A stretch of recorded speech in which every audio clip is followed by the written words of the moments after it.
नमस्ते। इस वीडियो में हम जानेंगे दूध शाकाहार है या मांसाहार। वेगन डाइट विचारधारा या नेचुरोपैथ की कुछ विचारधारा ऐसा बता रही है कि दुग्ध मांसाहार है, क्योंकि दूध प्राणियों से उत्पन्न होता है। जैसे खून, हड्डियां, मांस, मज्जा जैसे प्राणी से आता है, उसी तरह से दूध भी प्राणी से आता है और इसके लिए वो प्राणिज द्रव्य है और प्राणिज द्रव्य होने के कारण उसका सेवन नहीं करना चाहिए, वो मांसाहार है। कोई लोग बताते हैं कि नहीं, दूध शाकाहार है, क्योंकि शाकाहारी लोग बहुत बड़ी मात्रा में इसका सेवन करते हैं। शाकाहार के साथ उसको आसानी से लिया जा सकता है। तो हम देखते हैं कि दूध शाकाहार या मांसाहार, उसमें कितना तथ्य है।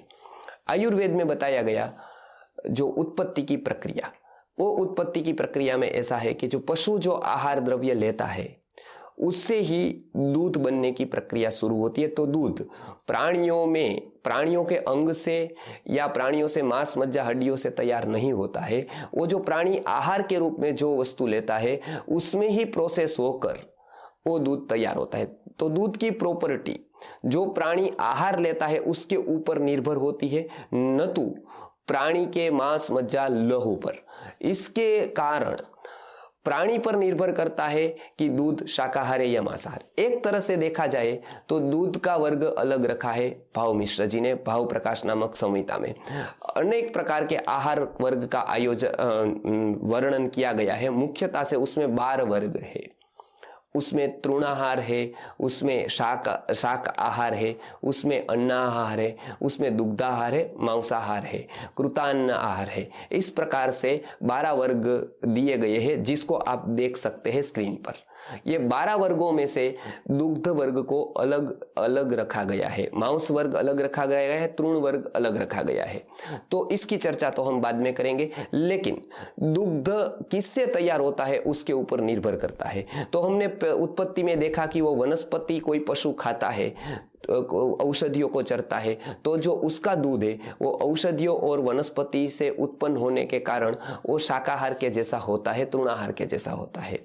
उसके गुण जो औषधियों के और वनस्पति के गुण हैं, ऐसे ही वो गुण दूध में आ जाते हैं, ऐसे ही गुण दूध के बन जाते हैं। लेकिन जब कोई पशु मांस खाता है, मांस का भक्षण करता है, तो उसमें जो उत्पन्न दूध होता है उसके गुण मांस के जैसे हो जाते हैं, उसकी मज्जा के जैसे हो जाते हैं, तो वो दूध करीब करीब मांसाहार जैसा हो जाता है।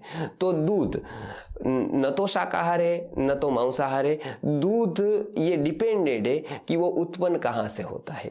यदि वो तृण और औषधि उसका रॉ मटेरियल है, वो उत्पन्न होता है, तो हम उसको शाकाहार बता सकते हैं। और यदि वो मांस, मज्जा वगैरह खाने वाले पशु से तैयार होता है तो हम उसको मांसाहार की श्रेणी में रख सकते हैं। ऐसे दूध सेपरेट है, वो हमने पहले ही बता दिया है।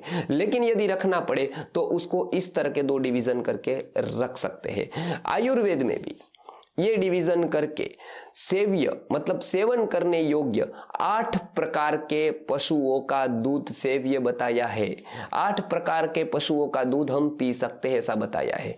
तो वो कौन से 8 पशु है जिसका दूध हम सेवन कर सकते हैं और क्या क्या उसके गुण हैं जो हम सेवन करने से हमको लाभ प्राप्त होता है और अनेक प्रकार के औषधीय गुणवत्ता हमको प्राप्त होती है, वो हम आगे के वीडियो में बताएंगे। नमस्कार।